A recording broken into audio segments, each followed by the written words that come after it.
কোরবানির ঈদকে সামনে রেখে খামারিদের ব্যস্ততা কিন্তু চোখে পড়বার মতো আমরা অনেকেই সেই খবর জানতে পেরেছি। নওগাঁয়ে খামারিদের খোঁজখবর আমরা একটু জেনে নিতে চাই। এই পর্যায়ে আমরা যুক্ত হচ্ছি আমাদের নওগাঁর সহকর্মী শফিক ছোটনের সাথে। ছোটন, শুভ সকাল। একটু জানাবেন খামারিদের ব্যস্ততা এবং আসন্ন ঈদুল আজহার প্রস্তুতি কতখানি দেখছেন, তারা কি জানালেন?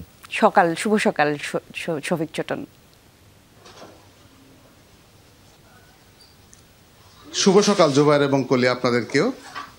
আসলে খামারি পর্যায়ে ব্যস্ততা তো আছেই, যেহেতু সামনে কুরবানি ঈদ। এরই মধ্যে যে খামারগুলো প্রস্তুত হয়েছে, সেই খামারগুলোতে যে প্রাণীগুলো বা গবাদি পশুগুলো পালন হচ্ছে, সেই গবাদি পশুগুলোও কিন্তু বেশ প্রস্তুত। আমি যদি নওগাঁর কথা বলি, তাহলে হচ্ছে নওগাঁতে বলা হয়ে থাকে দেশীয় গরু পালনের একটা হাব। এখানে প্রচুর পরিমাণে দেশীয় গরু পালন হয়। সেই বিষয়গুলো নিয়ে আমি কথা বলবো। আর আমি যে খামারে আছি, এটি হচ্ছে নওগাঁ জেলার পোরশা উপজেলার একটি খামার, ফ্রেশি খামার। সেখানে এসেছি এবং সকাল সকাল আমরা কিন্তু জেলা প্রাণী সম্পদ কর্মকর্তা ডাক্তার মাহফুজার রহমানকেও পেয়েছি। তার সঙ্গে কথা বলতে বলতে এই খামারের বিস্তারিত তুলে ধরবো। জনাব মাহফুজার রহমান, আপনাকে শুভ সকাল। জেলার প্রাণী সম্পদের কি অবস্থা? এবারের কুরবানির প্রস্তুতি কেমন? প্রথমে আপনাকে ধন্যবাদ। জেলা প্রাণী সম্পদ বিভাগ নওগাঁ বছরের শুরু থেকেই কুরবানিকে সামনে রেখে আমরা ব্যাপক প্রস্তুতি গ্রহণ করেছি, যার একটা লক্ষণ আজকের এই যে খামারে আমরা দেখতে পাচ্ছি। এরকম 38,000 ছোট বড় খামারে মিলে 38,573টি খামার আমরা প্রস্তুত করেছি। আমাদের জেলার চাহিদা প্রায় 3,76,437টি গবাদি পশুর বিপরীতে আমরা 7,88,320টি পশু আমরা প্রস্তুত করেছি। অতিরিক্ত আমাদের এই জেলার বাইরে 4,01,883টি পশু কিন্তু আমরা দেশের বিভিন্ন জেলাতে আমরা সরবরাহ করতে পারবো।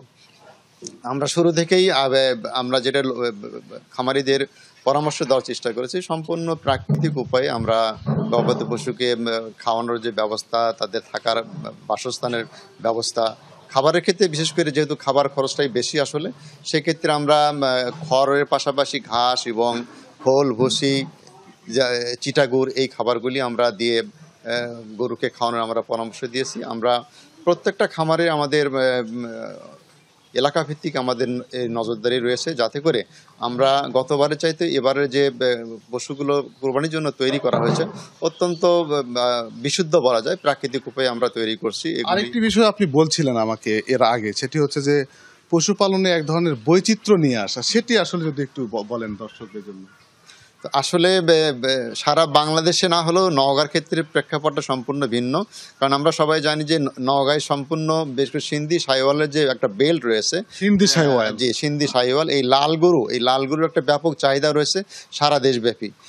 বাংলাদেশের এটা একটু ব্যতিক্রম জেলা।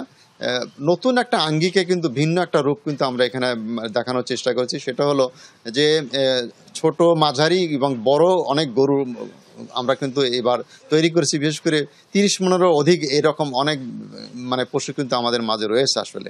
তো এই গরুগুলি কিন্তু নিয়ে ব্যাপক একটা সাড়া পড়েছে। নওগাঁ থেকে শুরু করে মিডিয়া এবং বিভিন্ন সোশ্যাল মিডিয়ার মাধ্যমে কিন্তু সারা বাংলাদেশে ব্যাপক প্রচার আমরা করছি। বিশেষ করে আমাদের মান্দা এবং আত্রাই উপজেলায় যে সমস্ত গরুগুলি আমরা তৈরি করছি, 25 থেকে 30-35 মনের যে সারগুলি রয়েছে, এগুলি আমরা ইতিমধ্যে বিভিন্ন ধরনের সাড়া পাচ্ছি।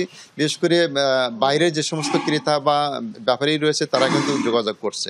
আমরা আশা করছি এবার এই জেলায় আমরা আরেকটু জানতে চাই, বড় গরুগুলো নিয়ে বরাবরই আমরা খামারিদের কাছে শুনে থাকি, এই গরুগুলো বিক্রি করতে গিয়ে তারা অনেক পেরেশানির শিকার হন বা অনেক সময় অনেক গরু বিক্রি হয় না। সেই ক্ষেত্রে আপনারা কোনো ব্যবস্থা নিচ্ছেন কিনা? আপনাকে ধন্যবাদ। আসলে এটা একটা ইম্পর্টেন্ট প্রশ্ন। সেটা হলো এবারই আমরা প্রথম প্রাণী সম্পদ বিভাগ আমরা চেষ্টা করেছি কিভাবে বড় বড় গরুগুলি দ্রুত বিক্রির ব্যবস্থা করা যায়। সেক্ষেত্রে প্রথমে আমরা মিডিয়ার একটা শরণাপন্ন হয়েছি। পাশাপাশি যারা ব্যাপারী অথবা ফরিয়া বলতে অনলাইন মার্কেট প্লেস প্লাস এমনি সোশ্যাল মিডিয়া যেগুলি আছে, সবার সাথে একটা ইন্টারলিঙ্ক আমরা করে দিছি, যাতে করে সরাসরি খামারির সাথে বা ওই মালিকের সাথে কথা বলতে পারে এবং তারা পশু দেখে পছন্দসই হলে তারা কীভাবে বিক্রি করা যায় সেই ক্ষেত্রে আমরা একটা লিঙ্কেজ করে দিছি, যাতে করে তারা খামারিরাও কিন্তু এখন সন্তুষ্ট যে তাদের কাছে বিভিন্ন লোকজন যাচ্ছে, দাম দর করতেছে, তারাও আশান্বিত যে আগামী 2-1 দিনের ভিতরে হয়তো কুরবানির আমাদের নওগাঁ জেলায় তো ব্যাপক গরু প্রতিপালন হয়েছে, এর পাশাপাশি অন্যান্য গবাদি পশু কি পালন হয়েছে কিনা?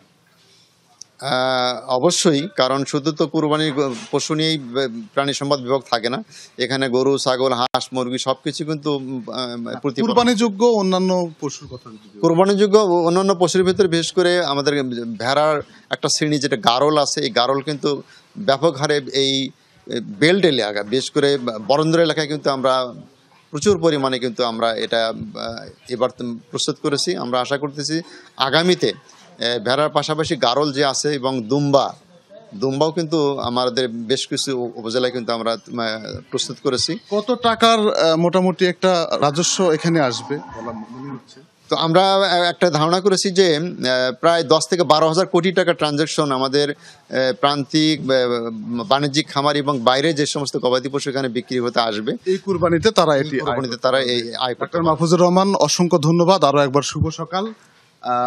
শুনছিলেন যে আসলে নওগাঁ জেলায় যে পরিমাণ গবাদি পশু পালন হয়েছে এবার কুরবানি ঈদ উপলক্ষে, সেটি প্রায় 12,000 কোটি টাকার মতো, এমনটি কিন্তু ডক্টর মাহফুজুর রহমান বলছিলেন। আমরা আজকে যে ফার্মে এসেছি সেই ফার্মেও প্রায় 4,000 কোটি টাকার মতো গরু লেনদেন হবে এইবার কুরবানি ঈদে। এটি একটি অনেক বড় ফার্ম, গরুর ফার্ম। এখানে যে পশুগুলো পালন হয়েছে তার বেশিরভাগই হচ্ছে মোটা তাজাকরণ গরু এবং দেখতে অনেক সুন্দর। এরকম নওগাঁতে অনেক খামার আছে, আমরা পরবর্তীতে অবশ্যই সেই খামারগুলো দেখাবো। আর বড় চমক হচ্ছে যে নওগাঁয় কয়েকটি হাট রয়েছে, দেশের সবচেয়ে বড় হাট নওগাঁয় রয়েছে চৌবাড়িয়া হাট। সেই হাট থেকেও নিশ্চয়ই আমরা আপডেট জানাবো। আবার যুক্ত হয়ে আগামী কুরবানির ঈদে আবার এই প্রতিশ্রুতি দিয়ে সবাইকে শুভ সকাল। ফিরে যাচ্ছি স্টুডিওতে। ধন্যবাদ আপনাকে। অসংখ্য ধন্যবাদ ছোটন।